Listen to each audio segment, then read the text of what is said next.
Dear students, welcome to this lecture. Today's topic for discussion is conflict and raw materials. The main objective of this lecture is to understand the importance of relationship between conflict and raw materials, to know the types of the natural resource conflicts, to explore the root causes of natural resource conflicts, to understand the relationship between conflict and raw materials from some case studies, and finally to gauge the impact of conflict on overall environment. Since the end of Cold War, two fundamental changes have shaped the way international community understands peace and security. First, the range of potential actors of conflict has expanded significantly to include several non-state entities. Indeed, security is no longer conceived in terms of military threats from aggressor nations. In today's world, state failure and civil war in developing countries represent some of the greatest risks of global peace. The causes of lack of security have become diverse. While the conventional security threat remains, societal issues like diseases, environmental loss are also gaining ground. These new outlooks towards global problems are being dealt with likewise by tailoring UN policies according to them.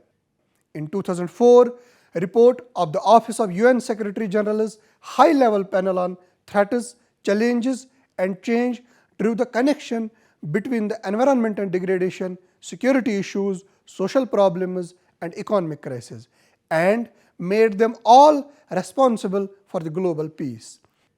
Another debate in UN Security Council in 2007 included that the improper management of valuable resources could disturb peace in a region.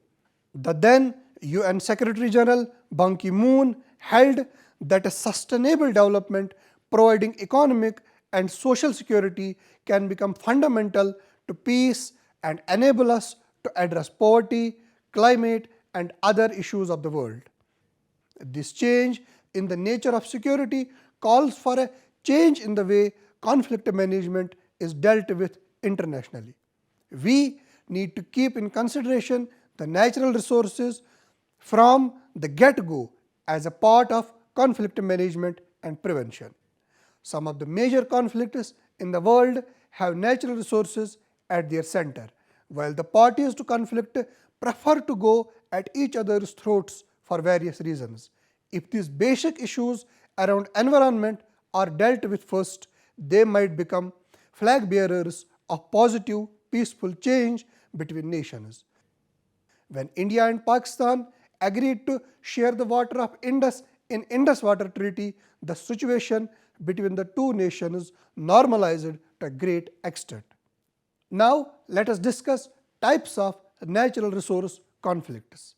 Natural resource related conflicts are essentially social conflicts that primarily revolve around how individuals, households, communities and states control or gain access to resources within a specific economic and political framework.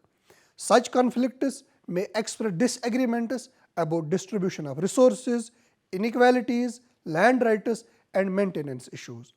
Natural resource conflicts are a common feature in many areas in the developing world and reflect the widespread dependence on access to natural resources for local livelihoods.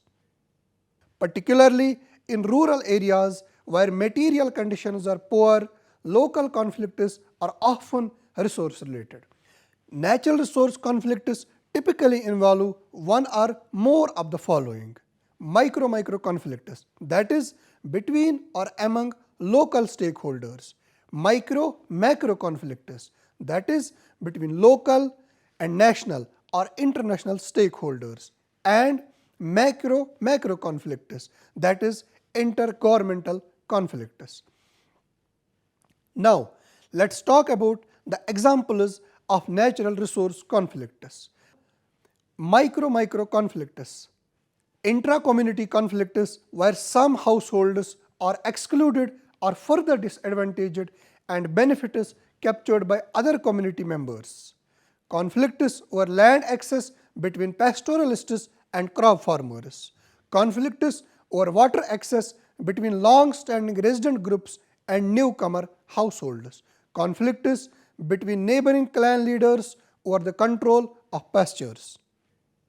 In practice, a particular area or river may be the subject of all three types of conflict at the same time, and the stakeholders involved may move across local, national, and transboundary dimensions.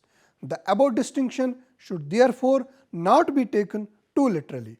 It does, however, highlight how different institutional mechanisms and forms of organization may be necessary for different types of conflicts. Now let us discuss root causes of natural resource conflicts. The causes of natural resource conflicts are often complex and multi-layered. A basic distinction can be made between contributing causes and root causes. Understanding the root causes of conflicts is considered crucial in conflict-sensitive development cooperation, as it provides the basis for assessing the potential for future conflicts, the dynamics of existing conflicts, and the necessary strategies for conflict prevention and resolution. The following root causes of natural conflicts occur frequently. Natural resource scarcity distribution. The natural scarcity of a resource is sometimes a root cause of climate-related conflicts. This includes competing interests among powerful stakeholders at various levels over the control of resources, or conflicts over access between different types of production systems. However, absolute scarcity of water and other resources are in many cases managed without conflict. At heart, many conflicts are often more about how land and water resources are distributed among stakeholders, and the failure of institutions to manage scarce resources of high value in a peaceful and equitable manner. State policies and priorities. National policies such as collectivization or privatization of land have in some areas had unintended effects and can ignite land and water conflicts. Policies that deliberately or inadvertently prioritize some sectors, producers, and regions at the cost of others have historically been the source of numerous land and water conflicts. Market changes. The advent of new markets and associated changes in production patterns, ownership, and resource values are an underlying factor in some conflicts. For example, land grabbing, new commercial water users, and rising values. For instance, in Somalia, pastoral communities are highly affected by land degradation due to the charcoal industry for export to Saudi Arabia. Before these trade mechanisms existed, communities were more resilient to climate change. Competing and insecure rights. Insecurity and inequality in land and water rights is a key factor in many natural resource conflicts. Customary rights systems have been undermined in many areas, but have frequently not been replaced with clear and defensible rights. The overlapping and competing nature of resource rights in many areas means they can be repeatedly challenged and tend to be captured by more resourceful local or external stakeholders. Governance constraints. Authoritarian approaches and poor accountability in the governance of natural resources and in society more generally is another key factor underlying many conflicts. Government institutions at international, national, and local levels also frequently lack the capacity and legitimacy to effectively collaborate and fairly enforce rights and legal frameworks. In some cases, customary conflict prevention and resolution mechanisms have been eroded or are unable to respond to large-scale conflicts. More generally, wider political struggles over power, influence, and territory may be rhetorically or symbolically linked to land and water, or may financially exploit these resources to finance such struggles. Poverty and inequality.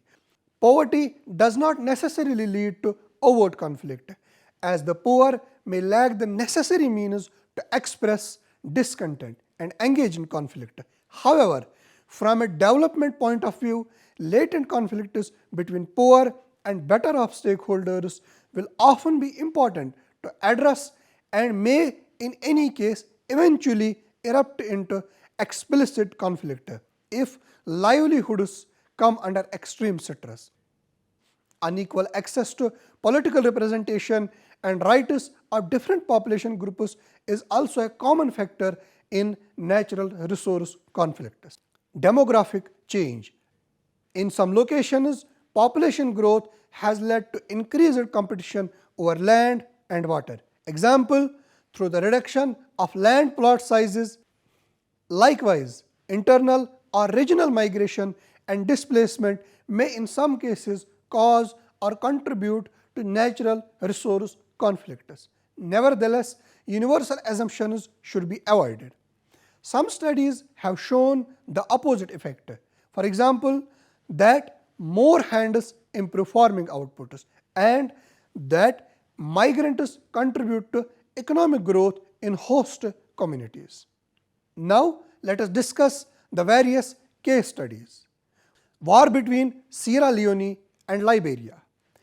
In 1991, Liberian warlord Charles Taylor sponsored the invasion of Sierra Leone by the Revolutionary United Front, a rebel group whose brutal military campaign was characterized by mass amputations and systematic rape. Taylor not only provided material support to the RUF but also sent his own troops to fight alongside them. Both before and after he assumed the Liberian presidency in 1997, Taylor's support of the RUF was motivated, at least in part, by his desire to gain control of lucrative Sierra Leonean diamond fields, less than 100 miles from the Liberian border. This interest undermined peace in Sierra Leone until 2001, and the Special Court of Sierra Leone later indicted Taylor for participating in a joint criminal enterprise to take any action necessary to gain and exercise political power and control over the territory of Sierra Leone, in particular the diamond mining areas. In response to the role of diamond trade in financing Charles Taylor and the RUF, the UN Security Council imposed sanctions on diamond exports from Liberia in March 2001.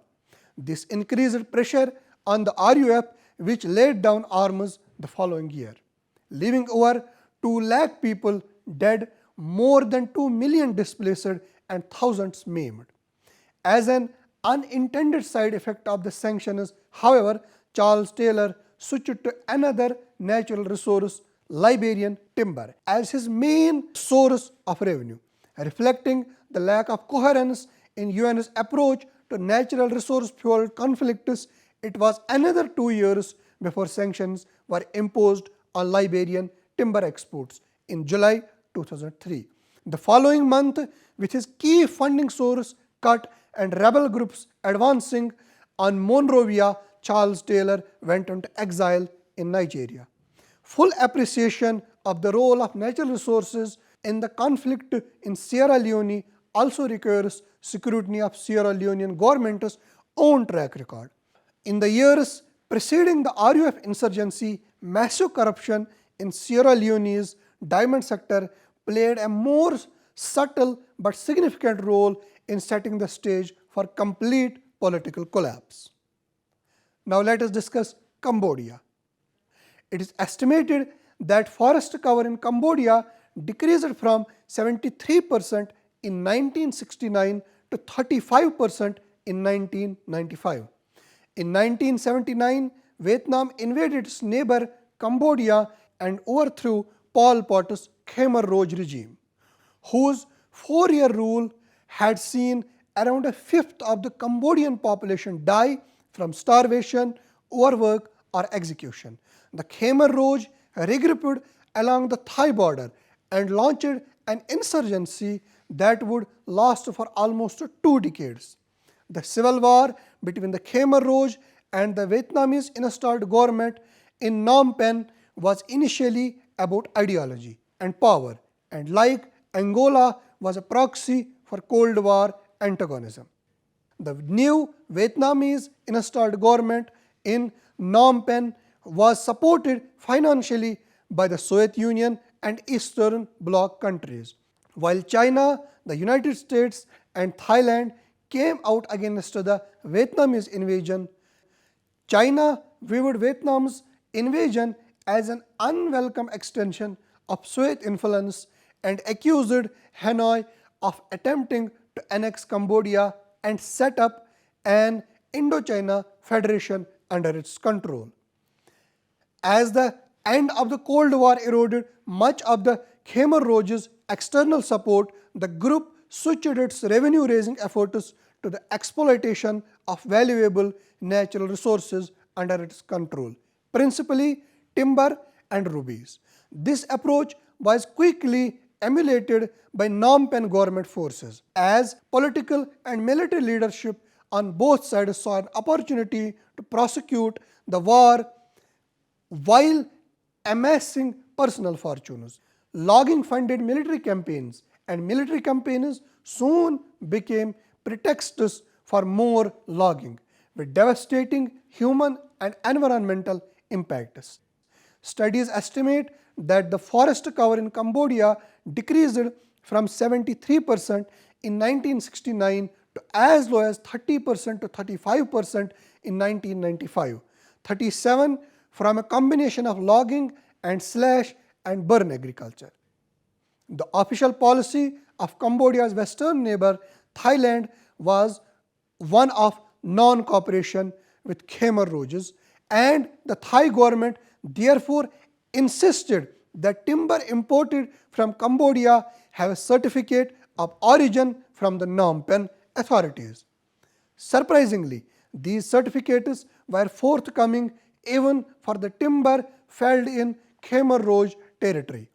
The Cambodian government charged loggers operating in Khmer Rouge zones as a flat rate of $35 per cubic meter for the provision of these certificates, thus enabling their enemy to raise the funds to pursue their war effort. In 1995, dry season overland exports of timber from Khmer Rouge held territories to Thailand were earning the Khmer Rouge leadership around $10 to $20 million per month. This information was used by the NGO Global Witness to lobby successfully for the change in the US Foreign Operations Act, which therefore stated that US assistance would not be given to any country determined to be cooperating militarily with Khmer Rouge. The next day, Thailand closed its borders with Cambodia to further imports of logs.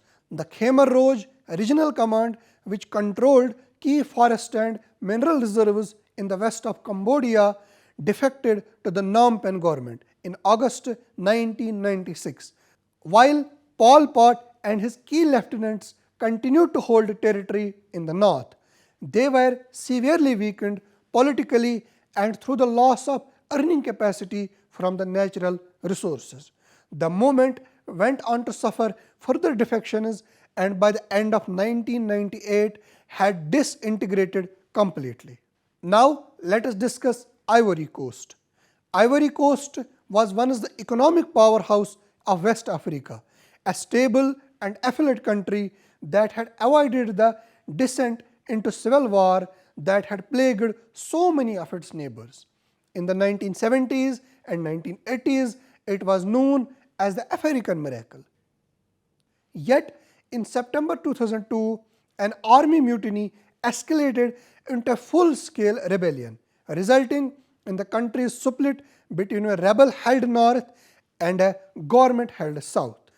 After several failed peace agreements, Ivory Coast remains divided in a military stalemate, with the latest power sharing agreement signed on 4 March 2007.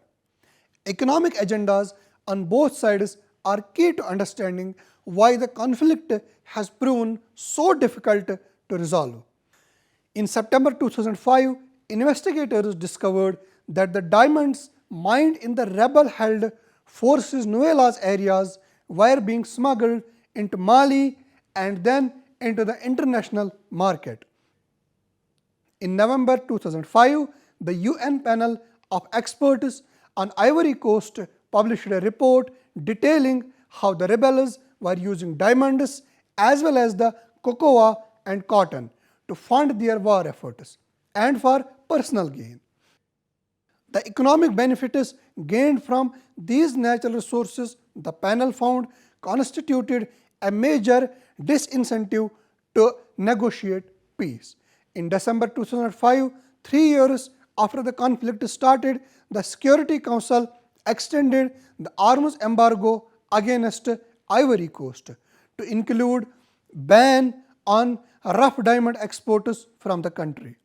Diamonds, however, were not the only source of revenue that needed to be controlled. With some 40% of world's cocoa coming from Ivory Coast, the commodity makes up 35% of country's export earnings.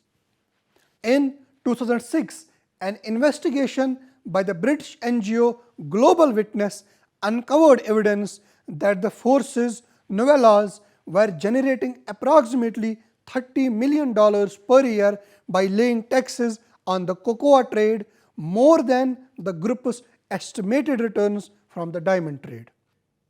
The Ivorian cocoa sector also funds military activity by the government and government-associated militias. Indeed, most cocoa plantations are situated in the government-controlled south of the country. More than $58 million in cocoa revenues were used for the government's war effort through the national cocoa institutions.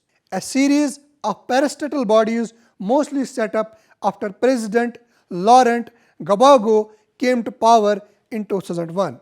These economic interests, which benefit both parties to the power sharing agreement, contributed to a situation in which neither side has an incentive to accelerate reunification. The resulting political foot dragging is underscored by repeated postponement of presidential elections. While the exploitation of Ivory Coast's national wealth may form an area of common interest for both sides, it is also clearly stalling genuine political reintegration. Now let us discuss Afghanistan. Natural resources and environmental services underpin the livelihood of 80% of Afghans' population. The combined pressures of warfare, civil disorder, institutional disintegration, the collapse of traditional community-based management systems, and drought have taken a major toll on Afghanistan's natural resources. Livelihoods were thrown into disarray by the conflict, and resulting coping strategies have led to the widespread liquidation of country's natural assets. In 2003, UNEP's post-conflict environmental assessment found that 50% of the natural pistachio woodlands had been cut to sell wood for income or to stockpile fuel wood, for the fear that access to the forests would be lost. In some areas, the presence of landmines also drove farmers into pistachio woodlands to grow food, requiring the complete elimination of the trees. Extensive grazing and soil erosion in the former woodlands now prevent any hope of natural regeneration. Therefore, livelihoods that these forests once sustained by producing pistachio nuts and fuel wood for cooking and heating have been destroyed.